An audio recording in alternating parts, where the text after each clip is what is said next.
Hello, everybody. Welcome to Fix This Writing. Two experts show you how to make bad writing better. I'm Leslie O'Flahaven of eWrite, and I am a writing consultant, a trainer, and a plain language advocate. I'm so pleased that you're joining us today in this LinkedIn Live broadcast, and I'd love it if you would introduce yourself while I'm introducing myself. I have a partner in this Fix This Writing project, and her name is Professor Kim Saido-Campbell. Kim, introduce yourself. Hi, I am so delighted to be here and to be able to work with Leslie on this wonderful project. We're excited to fix some writing while you all watch and participate. I have been a professor for 35 or so years. I'm currently in the Dallas area, and we should get started.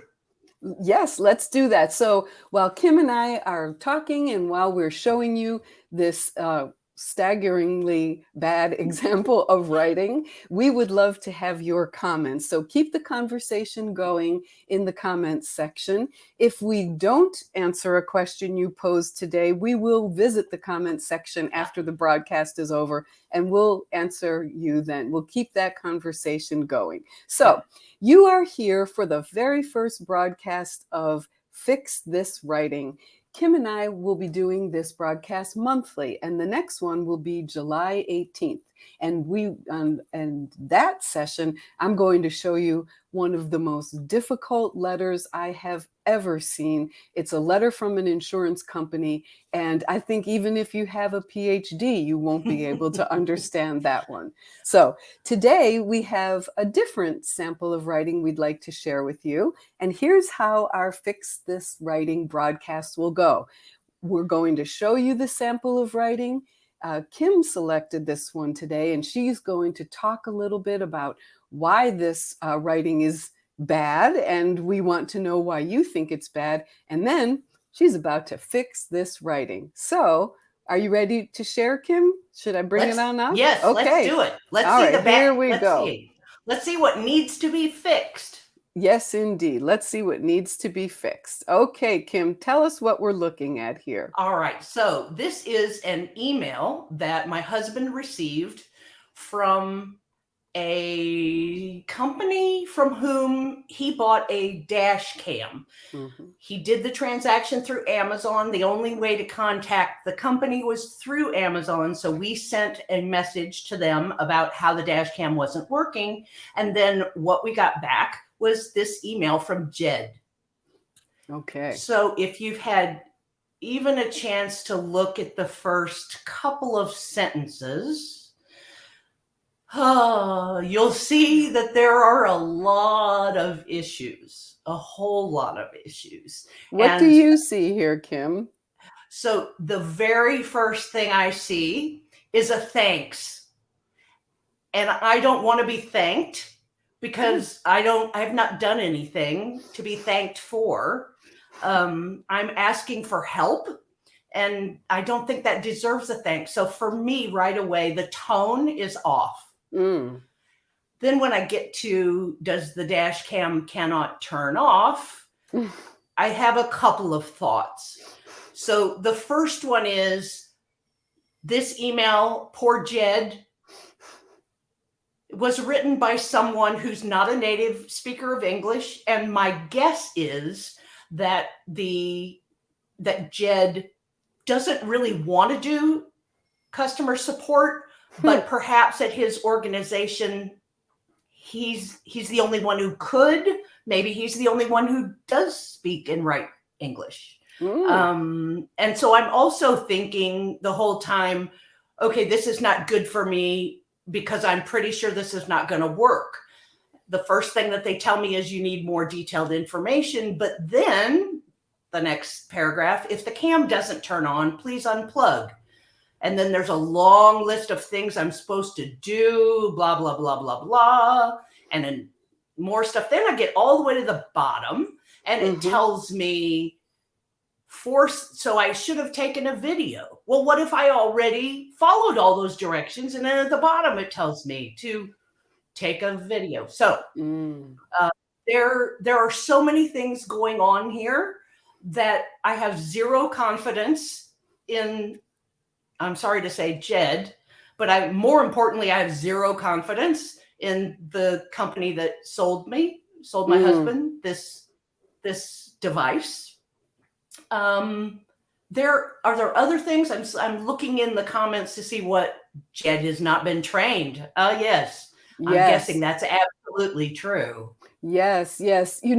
I do a lot of work in helping customer service agents write better. And I Right. know that your perspective as maybe one ring outside that world is Yes. so interesting. All of them are trained to thank the customer for contacting the brand. Always. Interesting. That is almost always the first sentence. Yes. And Interesting. yes, and I agree that Jed may be communicating in English when his first language is another language, and probably he has another alphabet as his first language. So he is struggling to write his English correctly. I agree with you completely. But the writing teacher in me, oh Kim, the writing and teacher in me wants to give him a giant bless your heart because I can barely communicate at all in a second language and not in a second alphabet. Yeah. Yes. Right. I, Absolutely true. I When think in, go ahead. Sorry. I was just going to say, when I start talking about how to fix this, I Mm-hmm. can tell you the very first thing I'm going to say is Jed's not the problem. Oh, okay. Okay. Poor Jed. So I feel exactly the way you do. This is somebody who's not being supported themselves in trying to do their job. And there are, I don't know if we're ready to go on to fix this, but there are a few things that Jed could learn to do Mm-hmm. that are Yes. actually pretty simple, and they don't require more facility with the language. This is such a great point. So, his writing is, I would say, untidy. We Mhm. need a period, not a comma. We need some run a grammar checker. So, if we're talking about fix this writing, I do want him to make his writing tidy. But I think Mhm. other people in the comments are making such great points about Ah, what else Jed needs. And I think they probably agree with you and with me. Here's Erica saying Jed needs some training. And we say, heck yes, yeah. help him write, for goodness Yes. sake. And Dominique says the company is the problem, not Yes. providing a A template to template. make the communications cohesive. Dominique, that's Absolutely. an interesting comment, isn't it? I'm not It sure. really is. Yeah.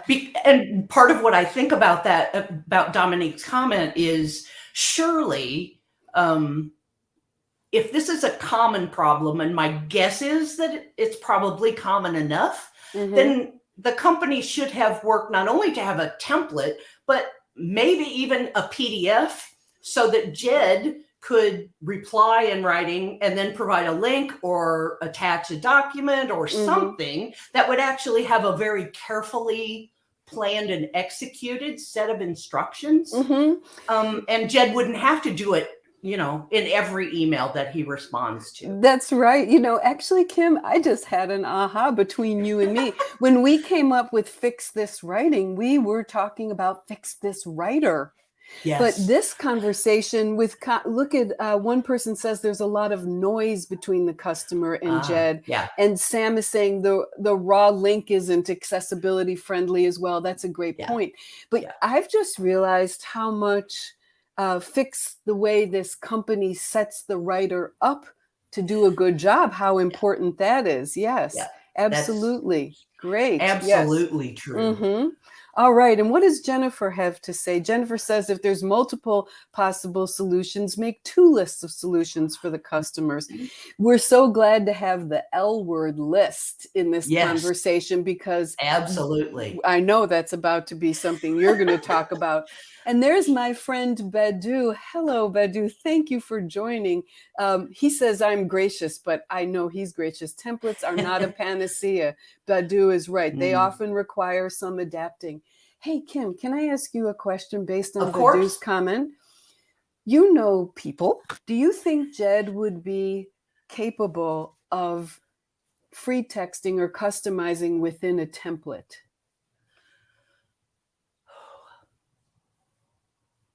I don't know. I And don't. the reason I say that is not the grammatical stuff. So it's not about the idiomatic English. I'm not so Mm-hmm, worried about that mm-hmm, he doesn't sound like a native English speaker. I don't care about that so much. mm-hmm, But at the heart of the issue here, I think, is an inability to get into the head of his audience and mm-hmm, understand what they need from him as mm-hmm. opposed to what he knows. So Yep. it seems like a writing and communication issue rather Uh-huh. than just a writing issue. Okay. Okay, this is, this is really the core of the plain language principle, isn't it? Can Sure. the writer understand what the reader needs? And Yeah. what an interesting connection you just made. Can a writer who's not very aware of what the reader needs Yeah. customize a template? Yeah. And that's really at the heart of answering your question about whether Jed could take a template and use it. I think Mhm. that's the key. That template would have to tell him way Yeah. more than I think a template can. Well, look at Dominique says, with the right set of instructions and training, that's the way Yeah. we believe Okay. in Jed, but we're not Sure. sure we can. Right. And she reminds us, yes, we could use Grammarly. Let's pick up some of those errors. Sure. All right, my friend, are you ready to show how you fix this writing? Let's get it fixed. Okay, let's get it fixed. Okay, it's fixed. Well, this is one version. I would never claim to have created the perfect version, but Leslie and I, when we decided to do this Fix This Writing broadcast, we talked about limiting the number of things that we say we would fix, because in this particular example, there are a lot of things that I could and did fix in this version. So what I'm going to do is I'm going to limit myself to the two main fixes, the things that I think should be fixed no matter whether anything else is done. Okay. They both have to do with organization or structure, not with language. So I think that if Jed was able to apply a structure to this that met the reader's needs, I wouldn't care about the grammatical stuff. Okay. So for me, I suspect I am not in a customer. I don't support customer support people. I don't work with them, and so I may be telling something that they don't necessarily want to say. But I want something at the very beginning that assures me they're going to help. Okay. And so I phrased it as, we're sorry your new dash cam isn't working the way you expect, or it's not doing what you expect. We want to help. So I wanted some assurance rather than a thank you. Mm-hmm. I wanted, like, we can help you with this. Mm-hmm. Right? Mm-hmm. Then so that takes care of the tone problem for me. And then the other thing is the point about the using the video needs to appear first, because if that's something I have to do, I have to know that right away before I start the rest of the steps. So that's like a prerequisite, right? That needs to be above the steps. The other thing, maybe the most important thing, is in the middle, using that list like you were talking about. So step 1, do this, step 2, do this, step 3, step 4, and then a little space in step 5. If it still doesn't work, here's what you do, right? And then step 6, tell us if they fixed it or send us your video. So for me, Jed doesn't have to become better at English anything. Jed just needs to know to structure the information in a way that makes it absolutely clear what the reader needs to do, what the customer needs to do. To me, that's the biggest deal. Wonderful. I love the way you fix this, and I love the humanity of your suggestions towards Jed. We can bear a misplaced comma. We can bear a spelling mistake.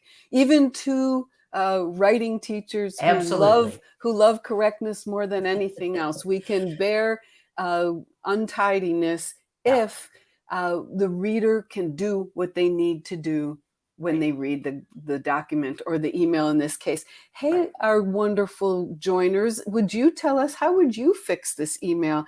Would you fix it differently than what you're seeing here? I'm really eager to know, do you like this fix? Do you see another option for making this email better that we didn't address? Keep the comments coming. Yes, please. So Erica called it the Erica, I like low-hanging that. fruit. Right. She called it the low-hanging fruit. But I I don't love think, that. I'm not sure I agree, because Okay. what you did in your rewrite, Kim, I wouldn't call low-hanging fruit. You rebuilt this. You restructured it from the ground up. So Yeah. I understand why Erica might have said that, but I think this is more substantive. I think what I like about that comment is that it recognizes that this is what I teach my students always, is organization is the simplest thing to change, to learn to change. Style, that requires a lot of effort on the writer's part. Like, you've got to really, really dig in and do a whole lot of work. Organization is pretty simple to learn. That is not a perspective I've ever taken before, and how motivating. Can you talk a little bit more about that? Why do you say organization is a simpler thing to learn to change than style?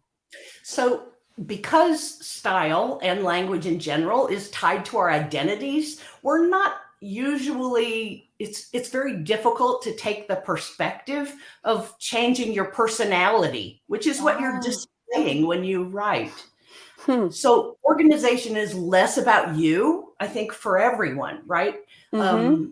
Maybe not about putting your bottom line message first. That's about you. Whether you're comfortable doing that, that's about your personality, your experience. But organization itself, what do I say second? Can I put a list in here? Can I separate text with white space? Those are, it to me, and what I've seen with students is those are changes that they can make quickly and gain a little confidence in their ability to make a difference. This is so inspiring and so complicated, really, for a writer who works in a contact center or customer service role. Yes. Because, of course, that person is not meant to be using a tone or a style that displays his or her personality. That person is meant to be using the company's brand voice. And so when you're talking about the writing your students are doing as they're earning their master's with you, I think your point is excellent. It's imagine how much work Jed would have to do to comfortably write in the dash cam brand voice. Aren't our commenters giving us so many great comments to think about? Luigi asked, what do you think about using emoticon to fix the steps? That's an interesting question as we're talking about tone. Do you have any strong feelings about that? I have nothing against using them at all. I think it's all about the brand. So if you're writing for IBM and you're presenting user instructions in a B2B context, probably emoticons are not the best choice. If you work for HubSpot or for a consumer electronics company, sure, why not? The world, it's really about the tone that you need to project. What you want is to match your company to what appeals to your customers, right? And if your customers expect techie stuff to be a little less formal, then why not? Why not reach out and talk their language? Yes. Your comments have started such an interesting discussion. Somebody commented, organization is other-centered, style is self-centered. And Jill commented, content, structure, style, and presentation must all flow together. Amen. Elisa, hello, Elisa. Those are more neutral changes that don't threaten the writer's ego, right, or sense of ownership. Interesting to train, says Erica. How do you correct a European speaker writer on their American English, which is the brand language? Well, first you come in with a wheelbarrow full of empathy for them and Yes. admiration and support. Yes. Yeah, Elisa absolutely. says, I often suggest structural edits when people are resistant to changing the words. Well, we know our Elisa is wicked and wicked effective at helping people change their writing. And Badu comments, I like Kim's solution. A combination of white space and bulleted or numbered lists is always good for clarity.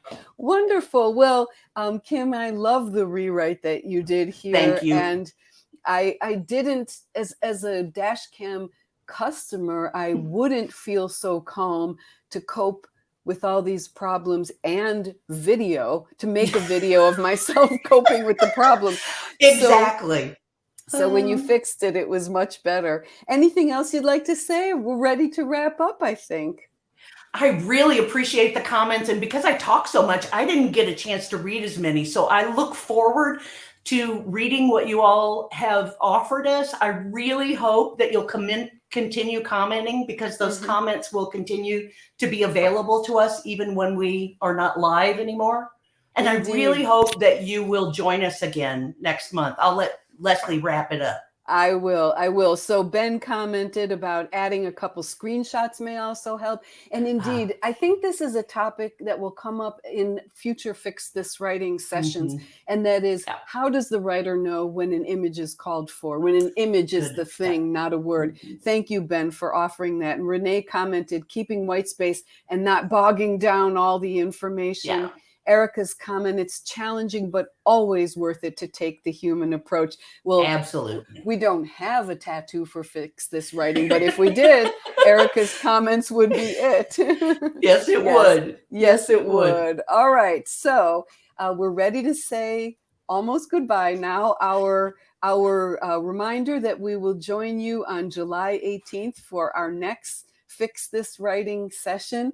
If you have a sample of writing you would like us to fix, please message us on LinkedIn, either me or Kim, and you can share your selection and we will try to fix it. It's not a throwdown, but it is an invitation. Yeah, so thank you very much, everyone. And thank you, my dear friend, Kim. And we will see you all on July 18th. Bye-bye. It was great. Bye, everybody.